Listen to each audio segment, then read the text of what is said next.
Assalamualaikum warahmatullahi wabarakatuh. Alhamdulillahilladzi ja'ala syahra Ramadan alladzi unzila fihi al-Qur'an hudan lin-nasi wa bayyinatin minal huda wal furqan. Ashhadu an la ilaha illallah wahdahu la syarika lah wa ashhadu anna Muhammadan abduhu wa rasuluhu la nabiyya ba'dah. Allahumma salli ala Muhammadin wa ala alihi wa sahbihi ajma'in.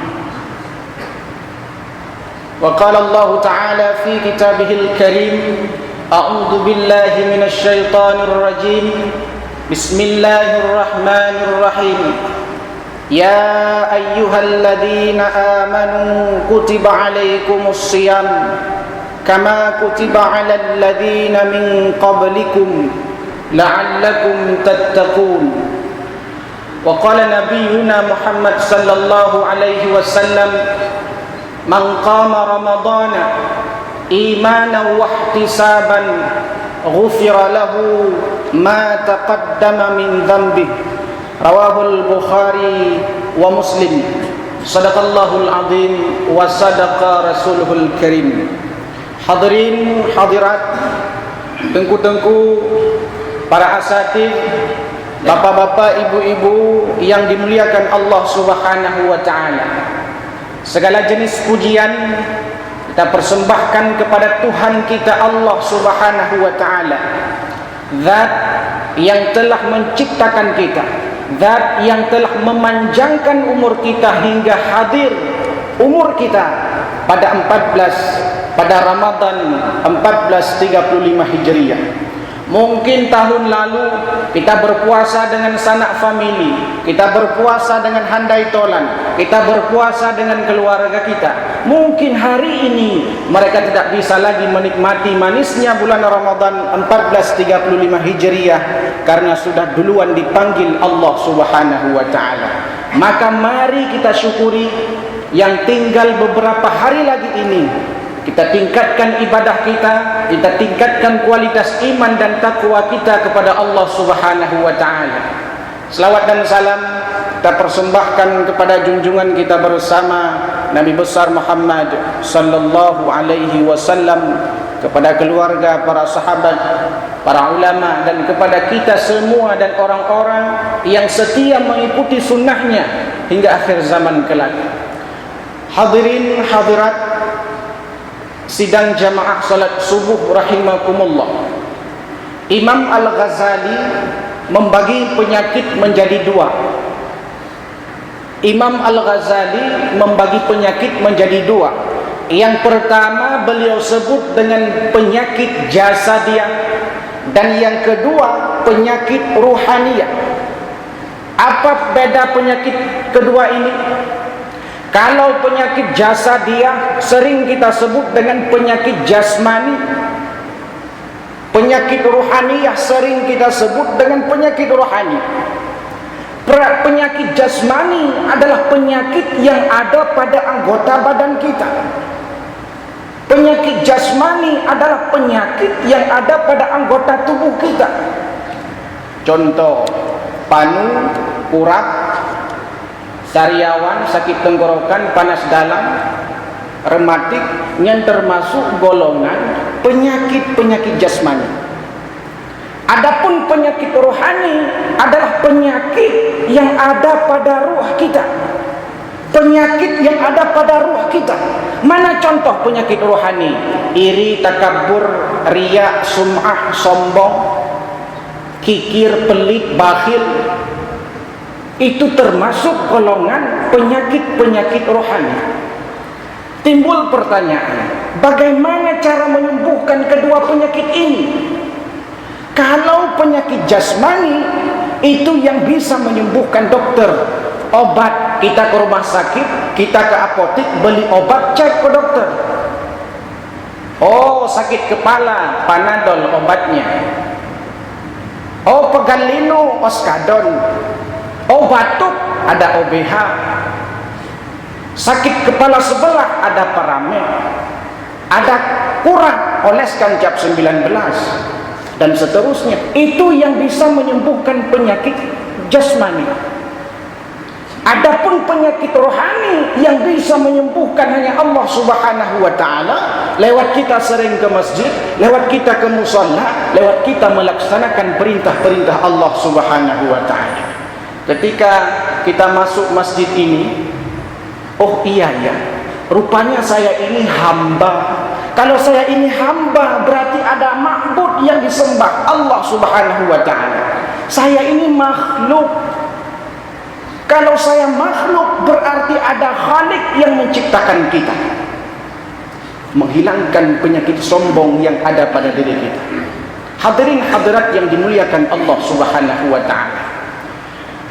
Efek daripada penyakit rohani memang tidak membatalkan puasa kita, tetapi efek terbesar dari penyakit rohani itu bisa membatalkan dan mengurangi pahala puasa kita. Jadi han batal puasa gara-gara tak semangat han batal. Secara fikih han batal punya gedanya tacok tagoknya han batal puasa. Tetapi pahala puasa akan hilang. Kenapa? Karena kita telah melakukan dan memiliki penyakit rohani. Hadirin yang dimuliakan Allah Subhanahu wa taala. Kemudian akibat yang dialami oleh kedua penyakit ini, yang diakibatkan oleh kedua penyakit ini, kalau penyakit jasmani biasanya yang merasakan itu kita yang kena penyakit. Menyelunduan yang sakit ulek, maka ulunduan yang merasakan sakit berat sakit ulek. Anak mungkin lun sakit ulek, jamaah sekalian yang merasa sakit. Menyorong drone mandung, jamaah sekalian sakit gigi, sakit hidung, maka yang merasakan jamaah sekalian kalau luntuan. Yang penyakit jasmani yang merasakan orang yang berpenyakit. Sedangkan penyakit rohani kita yang berpenyakit yang merasakan sakit orang. Getanyo yang teriak, yang bengeh tu, kanggo. Pane mungkin bengeh tu dengarnya okey. Getanyo sombong, yang bengeh kan getanyo. Ngan getanyo yang bengeh, dah sombong kah? Itu membuktikan bahwa yang merasakan efek dari penyakit rohani ini adalah orang lain, bukan kita. Maka Umar bin Khattab sering mengatakan, hasibu anfusakum qabla an tuhasabu. Hisab dirimu sebelum dihisab oleh Allah Subhanahu wa taala. Menyagetanyo tadi mu kelompok, katanya mbak ngon tu. Ilung kira-kira nak sombong rumpahana.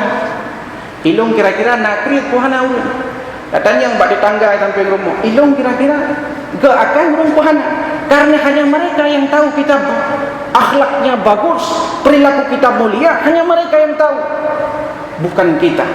Hadirin yang dimuliakan Allah Subhanahu wa taala, di pagi yang mulia ini saya ingin menyampaikan satu penyakit rohani, namanya sombong, takabur. Hadirin yang dimuliakan Allah Subhanahu wa taala, bapak-bapak, ibu-ibu yang dimuliakan Allah, sombong merupakan salah satu penyakit rohani. Sombong ini bermula ketika Adam diciptakan, lalu Allah memerintahkan kepada para malaikat, wa idz qulna lil malaikati isjudu li adama fasajadu. Ketika Allah memerintahkan kepada malaikat, hai para malaikat, hormati Adam, sujud kepada Adam, maka malaikat ketika itu sujud menghormati Nabi Adam.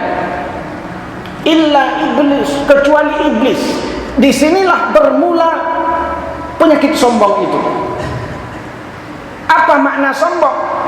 Makna sombong dalam hadis Sahih Bukhari dikatakan menolak kebenaran, meremehkan orang lain. Yang sombong, menolak kebenaran, meremehkan orang lain. Apa yang dilakukan oleh iblis? Iblis mengatakan, khalaqtani min nar wa khalaqtahu min tin. Kenapa Kenapa saya harus sujud kepada Adam? Kenapa saya harus menghormati Adam? Bukankah api itu lebih mulia daripada tanah? Sedangkan aku, kata iblis, diciptakan dari api dan Adam diciptakan dari tanah. Meremehkan orang lain, menyekun urung awai, nyokun urung awai.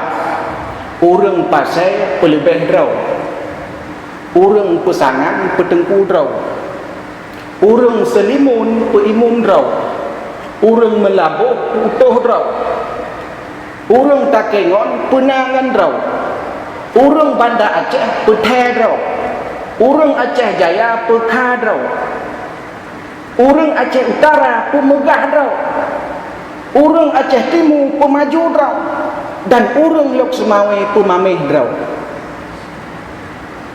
Nyo penyakit sombong. Urang pasai peluk nyo hana mandu. Bendek ka pikir mandu, ka silak aja kerung ya Allah. Hana mandu. Urang pasai pelebeh draw. Menyo kita nyo lebeh nyen kan sombong. Tetapi tiap pelebeh draw tu yang lain kurang nyen yang sombong. Kalau kita lebih, itu bukan sombong, tapi menganggap diri kita lebih, yang lain kurang, nyan yang sombong. Kalau kita pinter, itu bukan sombong, tetapi menganggap diri kita paling pinter, yang lain bangai bandung, nyan yang sombong. Menyo kita nyo kaya, nyan kan sombong, urang kaya nyan kan sombong, tetapi tak anggap leung paling kaya, urang lain gasian bandung, nyan kaya duk sombong. Menolak kebenaran, meremehkan orang lain. Hadirin yang dimuliakan Allah Subhanahu wa taala. Oleh karenanya, Ramadan ini kita digembleng oleh Allah. Ramadan ini kita dilatih oleh Allah untuk menghilangkan sifat-sifat kesombongan itu. Mulai dari presiden sampai camat guci, tungku imum, mandung puasa. Kaya miskin pejabat rakyat, urang ganteng, urang hana ganteng, urang rajin jak masjid, bak bulan Ramadan rajin jak masjid. Mendidik persamaan. Lagi urang damang masjid. Jadi kita tanya kalan urang damang masjid, siapa saja yang masuk masjid sendalnya buka, sepatu buka, lepas. Presiden damang masjid, ipatu ide baringan buka. Orang biasa damang masjid, sepatu lepas. Gecik damang masjid, sepatu, sandal lepas. Siapa saja yang masuk masjid harus menjaga diri dari hal-hal yang tidak baik. Artinya apa? Melatih kebersamaan, melatih kesetaraan. Hadirin yang dimuliakan Allah Subhanahu wa taala. Maka mari kita gunakan Ramadan ini yang tinggal beberapa hari lagi untuk mendidik kita menjadi orang-orang yang hilang dari sifat-sifat sombong, hilang dari sifat-sifat penyakit-penyakit rohani. Tujuan daripada Ramadan ini seperti sudah kita ketahui bersama, la'allakum tattaqun. Nyan la'allakum tattaqun kan jina merempok. Sahabat na urung salam hukum. La'allakum tattaqun bukan sekarang kita dapat.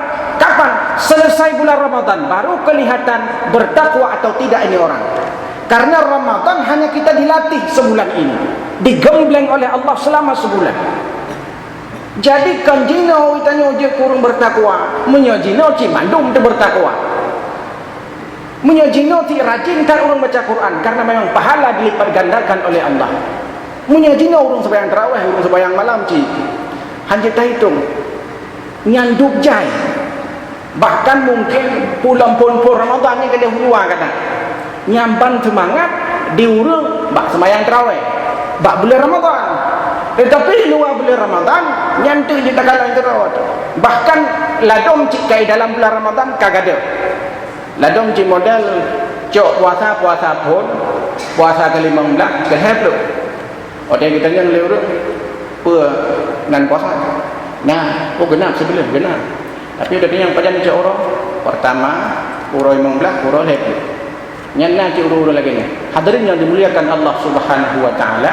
Oleh karenanya saya mengajak diri pribadi dan kepada seluruh jamaah sekalian, bapak-bapak, ibu-ibu yang dimuliakan Allah Subhanahu wa taala, mari kita hilangkan penyakit-penyakit sombong itu di bulan Ramadan. Penyakit-penyakit pemameh draw menyuruh lu semua nyan wah tak pegada debak bulan Ramadannya, sehingga selesai bulan Ramadan ditanya akan mendapat titel ketakwaan daripada Allah Subhanahu wa taala. Menyegelar sarjana nyan yang juk kampus, yang juk ulung, bisa salah bisa benar. Gelar magister nyan yang juk ulung kampus, bisa salah bisa benar. Yang juk gelar doktor profesor nyan kampus, bisa salah bisa benar. Tetapi yang memberikan titel ketakwaan itu Allah Subhanahu wa taala yang maha benar. Oleh karena itu, mari kita evaluasi diri kita. Di Ramadan tinggal beberapa hari lagi ini, apakah kita siap diberi gelar, diwisuda oleh Allah Subhanahu wa taala untuk menjadi orang-orang yang bertakwa di sisinya? Salah satu di antaranya adalah kita menghilangkan sifat-sifat penyakit-penyakit rohani. Di antara salah satunya adalah penyakit sombong. Bermakna menolak kebenaran, meremehkan orang lain. Saya kira hanya ini yang dapat saya sampaikan. Lebih dan kurang saya mohon maaf. Hadanallah wa iyyakum ajma'in. Billahi fi sabilil haq fastabiqul khairat. Assalamualaikum warahmatullahi wabarakatuh.